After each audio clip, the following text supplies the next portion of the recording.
You're listening to a Bored to Death Herocast, talking superhero anime and other hero fare in easily digestible chunks.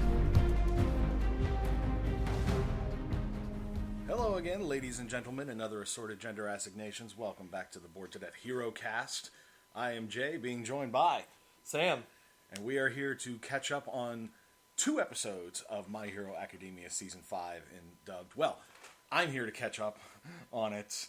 You got a little bit impatient before the dubs dropped and saw these 2 episodes subbed. Yes, I did. Because you love My Hero Academia and you couldn't wait. No, I couldn't. It gets enraging that I just want to watch it. I understand. I don't fault you for that. I'm still the one with a fresh set of eyes here. So we are still in the middle of the Class 1A versus 1B sort of mock battles.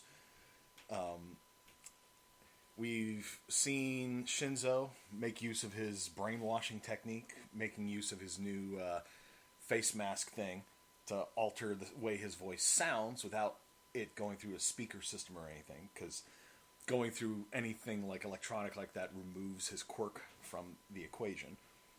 So basically that makes his quirk a lot more powerful. A lot more viable, at least. That too. Well, yeah, probably more viable is a better term for it. Now he still can't do anything, like, make them do anything he wants them to without it being too simplistic. If he can do it, like, hey, tell me this or that, but if it takes them to do... If it requires any more complex thought, then they can't do it, yeah. Because he did explain how his quirk works so that his team was aware. But it also, he and his team made good use of his quirk because it ruined 1B's team. It kept them from being able to communicate with each other because they could no longer be certain whether or not they were actually hearing their teammates or not. Once they realized it. Yeah, once they realized what he was able to do with his quirk, they were like, we can't... Now we have to be more careful because he can imitate our voices. And... So, yeah, there's that going on, and now we're going to be moving into the next mock battle. This one is going to have, well, at least according to the blurb for the first episode, Darkness versus Darkness. Tokoyami and member of 1B, Kuroiro, both have, like, darkness-themed or related quirks, so that's going to be interesting to see. I believe we've also got Big Fist, Kendo. Kendo, that's right. Is on the 1B's team. We've got Onomatopoeia and the Mushroom Girl. And the Mushroom Girl. And on 1A's team, we've got Tokoyami, as I said. We got it looks like Invisible Girl. Yeah. Yaoyorozu and Aoyama. The Can't Stop Sparkling guy. Sparkling cannot be stopped. Yeah, Can't Stop Sparkling. It's the twinkling can't be stopped. Or, he's really got to come up with a better hero name. That's just hilarious and way too much. But because while we were waiting to get started, I did take a peek at the descriptions for the next few episodes, including the ones that aren't yet dubbed. It looks like this second match is going to take 2 episodes to complete. Yeah, both of these are 2 episodes. I think all of them are going to end up being 2 episodes per match. Okay. Or at least we'll see the next match start, and then, cliffhanger, and then next episode you get the actual match kind of thing. So yeah, not really a whole lot else to add to this. We haven't yet hit on what the villain theme for this season is going to be too much yet. We saw the beginning of it with Dabi and Hawks, with Hawks presenting himself like he's a sympathizer to the League of Villains, but is actually working with the government to try to find the Nomu labs. Because people are still pulling the strings, not just All for One. Yeah, All for One is in prison, but the Doctor is still out there. We don't know what other leadership figures there are in the League of Villains outside of All for One, Shigaraki, and or Tomura Shigaraki, and the Doctor.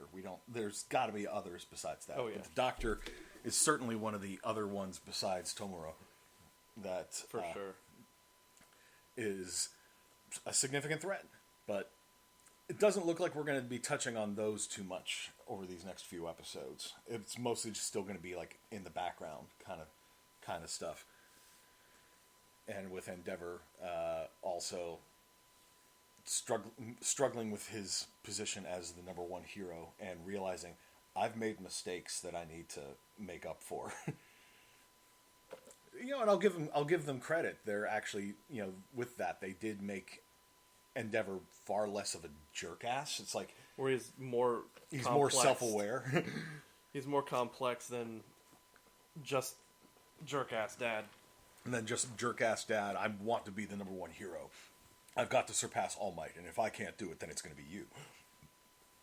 My offspring. Not any of the rest of you, just Todoroki. Just Shoto. Shoto. But yeah, so I think that about sums up this intro. So we'll be back after this 2-episode binge. Hello, and thanks for listening. While we're binging, please give us a like and subscribe. If you want to reach out, do it via our social media on Facebook or Twitter at BTD_Bingecast. The Bored to Death Clan is part of the CKCC radio family, including J Bunny's Music Hub, the Race Nerd Podcast, Real Paranormal Talk, Ranking Tracks, Motivational Moves, The A Show, Park Hopper 101, and The Nerd Table. Please consider supporting CKCC Radio on Patreon so we can continue to bring you podcast content. And now, the binge is done, so let's get to the discussion. And we're back. Something we'll go ahead and say now. From what we can tell on the Funimation app, the next 2 episodes are going to be both from match 3 of the 1A, 1B things. So what we are likely going to do is do this as a once every 2 weeks sort of thing, at least until the matches. Until the 1A versus 1B arc is finished, so that we can see the entire match rather than having to be stop partway because cliffhanger. So we can get a more complete sense of everything that's going on. With that in mind, though, so let's talk about match number 2, Momo's team versus Kendo's team. And they pointed out, and this is something I had momentarily forgotten until they brought it up, Kendo and Momo knew each other from the internship that they did with I can't remember the snake lady. I can't remember her name either. One of the pro heroes. I forget her name. What? I think it's Iwami or something like that. Yeah, the one who has the snakes in her hair, and who does a lot of modeling for commercials and ads and things, and had the two of them taking part in those things as well, getting them a lot of fans. What was it? Uwabami, the snake hero. I got it partially right. And the two of them are still friends, but Kendo pointed out that it sort of typecast them in a way, that they sort of pushed them both into a box. Like they compared it to idols, which is a big thing in Japanese sort of pop culture, and how a lot of people assume that a lot of idols of the same type have the same sort of interests and personality and stuff. Yeah. And Kendo sort of expressed that she wants to be her own hero and not keep getting compared to or lumped in with Yaoyorozu. And in that same note, we had two students whose powers were dark themed, with Tokoyami and his dark shadow versus Kuroiro and his, well, they just called it dark, but if anything, I would call it shadow stepping. Pretty much. Because as it's explained, he has the ability to merge with any shadow and move freely within it, but the shadows need to be continuous and stationary. But he also said he is he has upped his he ability. he has upped his ability, but He'll take over. so he can manipulate those shadows to some extent, but he still can't like move from one patch of shadow and jump into another one that's not connected to it. There still needs to be that connection between the shadows for him to move between them, which makes the battleground that they're fighting in with all those pipes and everything basically the ideal environment for him to literal playground for him to move around in.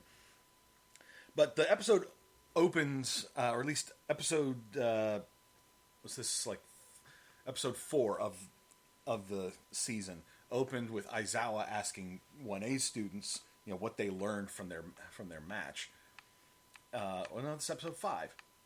Episode 5 and 6. Okay. Mm-hmm. My mistake. Anyway,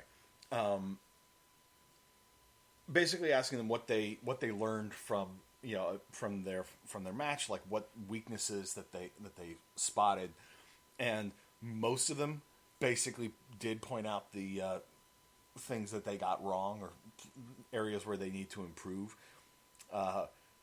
The Sparky is the only one who was basically like, I see this as an absolute win. I didn't, sort of thing. He didn't. Oh yeah, But then he's a bit of a ditz anyway. So. Well, he also got criticized by Aizawa saying, "Hey, why did you only get serious at the end when your friends were in trouble? Mm-hmm. Why weren't you serious the entire time?" Then again, this is Aizawa we're talking about, who is always serious. Though he makes a really valid point. He does, but I'm just saying would they have gotten caught if it wasn't for him just not taking it seriously? Right. And Vlad King kind of did the same thing for. Except for he just said you all failed. Well, yeah, but who are you leaning on? This one more or that one more? When you should have been working more as a team. He has a good point. Phrased it badly, but had a good point. That's why he's 1B's teacher instead of 1A's. Mm-hmm. And 1A, it was pointed out that a lot of 1A students, especially the ones that were involved in the Shiei Hasaikai raid, got a lot of experience and were able to develop their powers a lot quicker on the fly because they'd had a lot more combat experience to that extent. But everyone then starts making strategies and trying to come up with team plans for their own matches. Monomo especially goes right up to Shinso, is like, let's start strategizing, but it's really just him just talking to himself while Shinso's just sort of staring at him, and the rest of Monomo's team is just like, oh god, here he goes again. I think it was 1A was like, is he talking to himself? Well, no, but you could see the rest of Monomo's team is just standing there with like the little gloom lines over them, like, oh god, here he goes again. I was like, do we have to listen to his ass? Why does it have to be Kendo not anywhere in this team? Yeah, because Kendo is like the big sister of 1B. She's the class rep also. And anyway, when match 2 got started, Tokoyami used Dark Shadow to do some recon because he's fast and can go pretty much anywhere he needs to, especially in broad daylight like they were fighting in, when he can control him better. And that's unfortunately when Kuroiro's just sort of like, and here's my chance, and he showed how strong he'd gotten because he hijacked Dark Shadow. Yeah. And Dark Shadow's like apologizing, but he can't stop Kuroiro from just lashing out. He's like, he got me. Mm-hmm. Like, oh, okay, let's just blast him with some light. And so then they had Toru, I can't remember her last name, but the Invisible Girl, because her quirk is actually like bending light.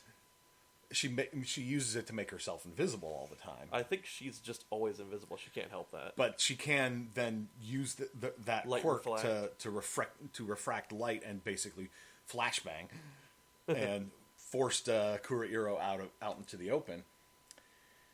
And then Tokoyami confronts him. We got a flashback because he worked with Hawks twice. Once during his internship, when he was struggling just to try to keep up with him. Yeah. And also when it was revealed that he was mostly just used with the other sidekicks to help clean up after Hawks had apprehended criminals.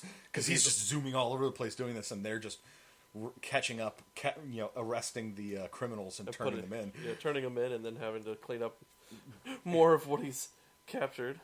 And Hawks had, straight up told Tokoyami, I brought you along because you were one of the top 3 people at the UA Sports Festival.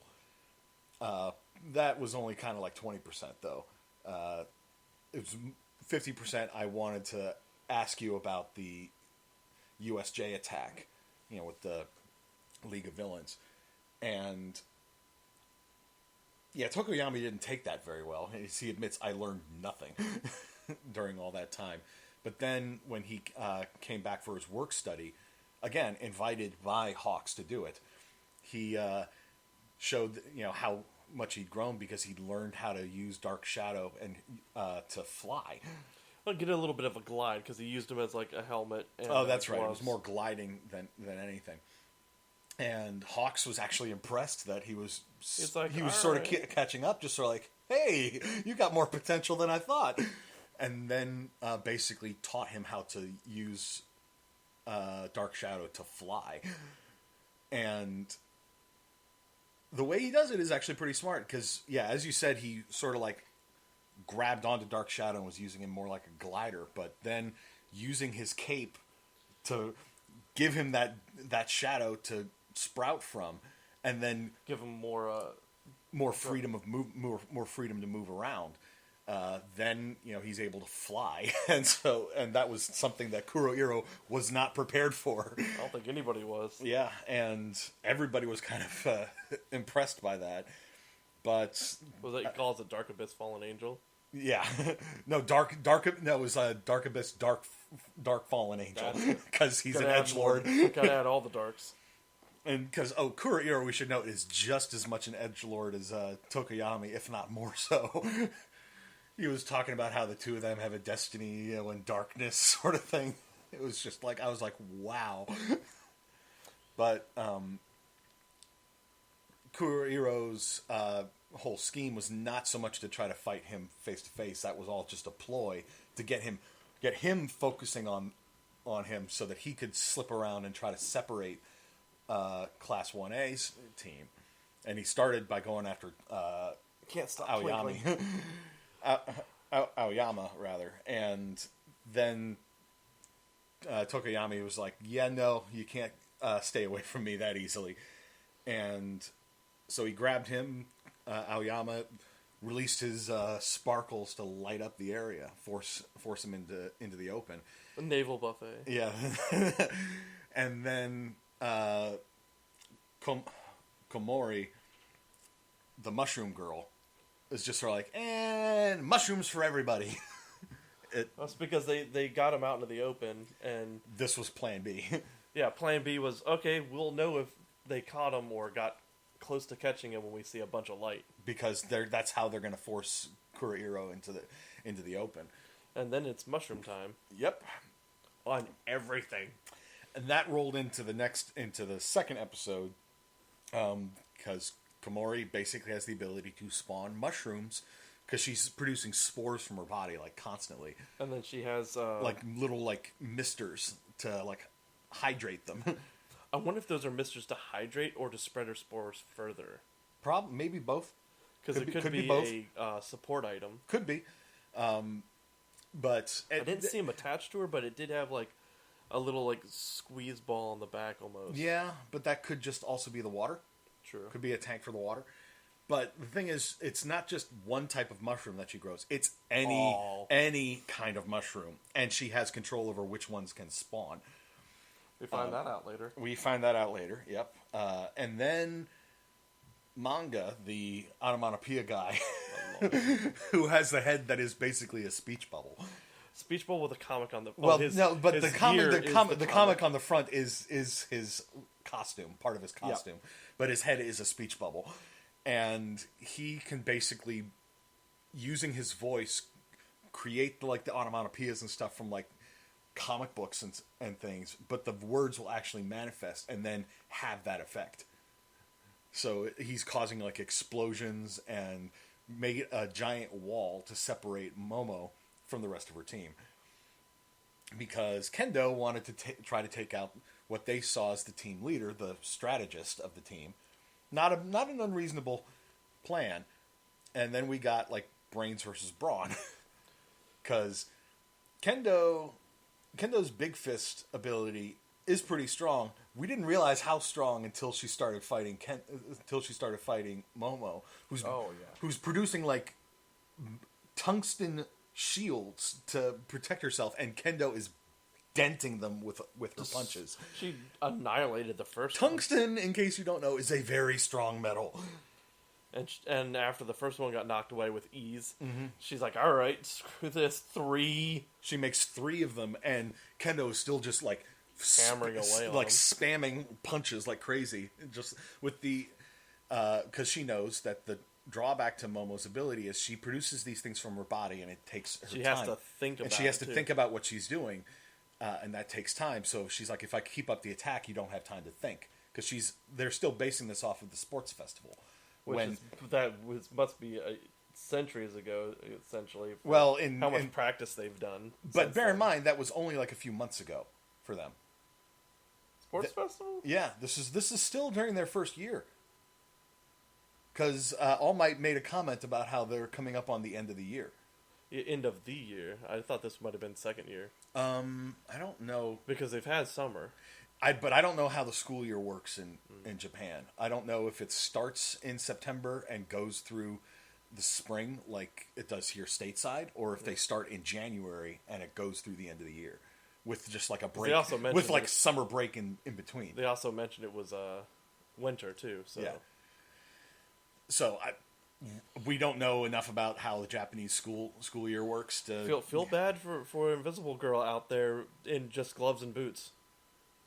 Until she's not even in that anymore. Yeah. I really hope that they can find a way to make her a costume that works with her quirk, kind of like Lemillion did, where they basically took his hair. But how would you use hair that you can't see to make outfit? Well, you let her grow it out. She wears her gloves then it's just like, all right, I've pulled it back into a ponytail. And then you chop it off, and then hope that the hair is then visible when it's... this is under the theory that she can grow hair? This is a fair point. There's a whole lot of questions that brings up that I don't want to think about right now.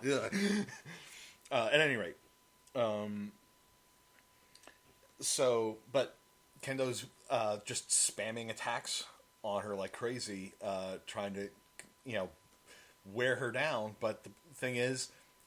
Yaoyorozu is smart, and while she still does have some confidence issues, she is fully capable of still thinking ahead, and she does. She basically just let Kendo wear herself out or go to town while she made a fucking cannon.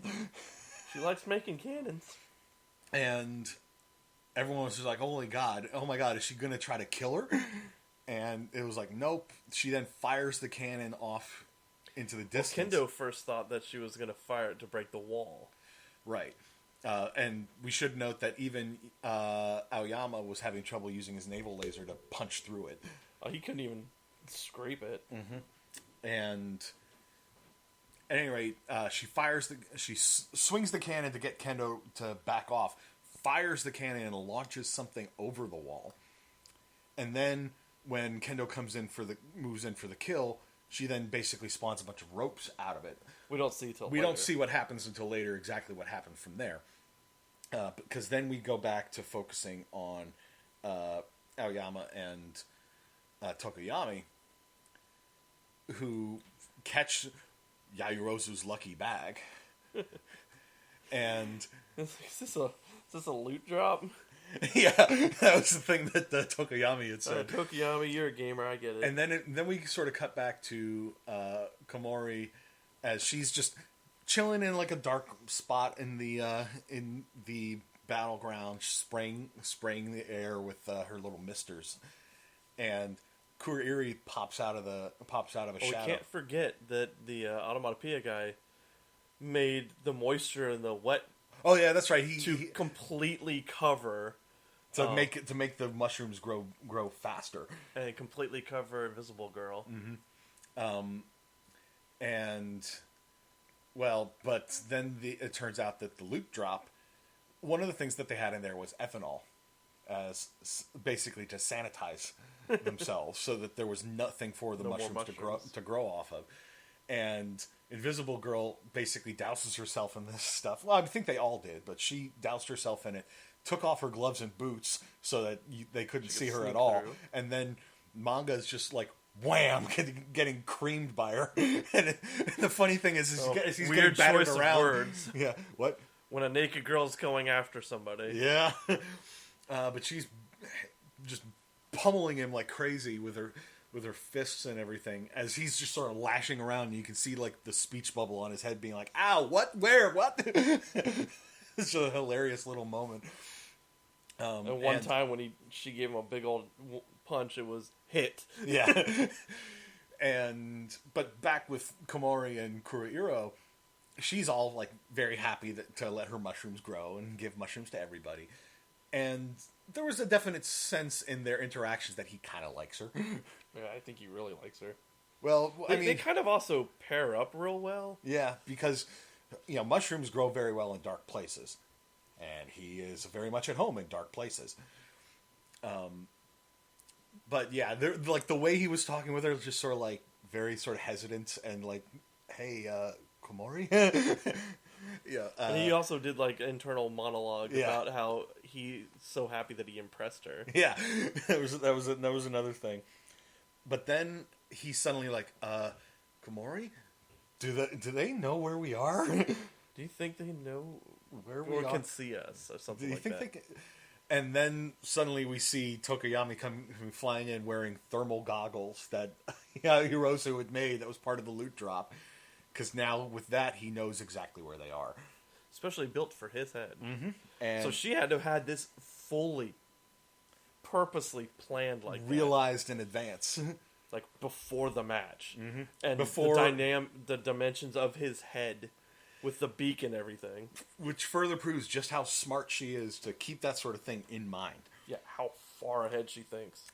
And so he swoops in, and between him and Dark Shadow, they capture both of them. He traps Kuroiro in his cape. He just like drops the cape on. He's like, "Yeah, well, here's some shadow for you," and then just scoops up the cape in like a ball, because then he's like in the shadow, but he can't escape from that shadow because he can't connect to anything else. And Dark Shadow has just caught Komori in his arms, and then Tokoyami starts coughing.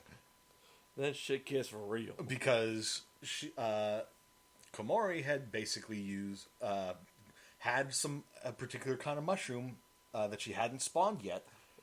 Well, she had spawned. But she was like, I'm not using it. And, going to use it. The way she wants to use it. And she basically, he inhaled some of the spores. And it's like in his lungs. She spawned like those big tree mushrooms. Like the shelf fungus stuff. In his esophagus. And so he's like hacking and coughing like crazy. Because there's barely any air can go any And Kuroiro's like, you should have knocked her out. And that's like a really nasty way to get caught. And then but then back with Manga and Invisible Girl, suddenly Kendo's hand comes out of nowhere, grabs the Invisible Girl, basically guessing where she was based on where Manga was. And Kendo, watch those hands. Yep. Well, then Kendo reveals, she was she was partially tied up by Yaoyorozu, but she got knocked out. But Yaoyorozu had fused herself to her cannon and still had the ropes tied to her. And so she's like, they were still coming out of her when she got knocked out. Yeah, and so basically it's like, I'm sort of stuck with her. But Class 1B wins. But even then, everyone's like, Class 1A did a really good job anyway. Even like I think some of the 1B students were admitting that, and especially the teachers were all like, they except for Vlad. Well, Vlad, because Vlad is just very much partial. Yeah, that was a running gag through the whole thing, that everyone was like, you're being really unbiased, or being really biased here, demanding that he be more impartial. It was like, but yeah. Did you think that would be the outcome? I did think we were going to see some back and forth with this sort of thing. It is going to be like tied to a piece. I think by the time we get to the final match, which is going to be Deku's team versus Monomo's team, with Shinzo on their side. And if I remember correctly, Deku's team has him, Ochako, Mina, and Great Boy. Because the four of them were all sitting together when they were talking strategy. And then she's trying to come up with like super moves and... Yeah, and that's another thing. Back during the strategy session, while everyone's talking, Bakugo's team tries to go talk to him, and he's just sort of like, just stay out of my way, nerd! So we need to get on the same page. The page is, you're staying out of my way, and I'm going to blow him straight down. Because this is Bakugo we're talking about. And that's another thing. There was like a win their fight. That's another thing. He needs a humbling match. Oh, yeah. And I suspect we'll probably see that. He's in match number 4. Aw. Because match number 3 has Shoto, and they made a point of separating the 3 strongest. The 3 that are going to be the 3 musketeers, as it were. That's going to be in the next headlining the next movie. The 3 musketeers? No, the third movie is the 3 of them in their hero outfits. Oh, nice. So that's something for us to look forward to. But there was during all this with Tetsu, he's and yeah, there was like an article that was written online somewhere. I only saw the headline for it, but I saw the headline. I'm like, yep, I agree with that. I don't really need to read the article. But somebody basically said that Tetsu was the Bakugo of Class 1B. In aspects of loud, but I don't think in terms much of attitude. Yeah, like I think he's confident, but not overconfident like Bakugo is. He is like Bakugo if he had teammates in mind. He is like Bakugo if he had self-awareness. Because he was always complimenting all the different people in his class, saying Kendo's been working really, really hard. She's been strategizing, trying to do stuff, did a lot of things. She's like the big sister of a class, keeping everybody in check, making sure everybody's doing good. Yeah. He's a much more positive Bakugo. Like Bakugo if he actually it's like Bakugo if he actually gave a shit about people. Let's trade Bakugo for him. I think if that would be an interesting thing, like how would things have been different if Bakugo had ended up in Class 1B instead of Class 1A?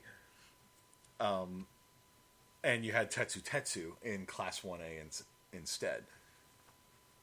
It would have been a much more interesting approach, I think. But then we shouldn't have 2 hardening boys in the same class.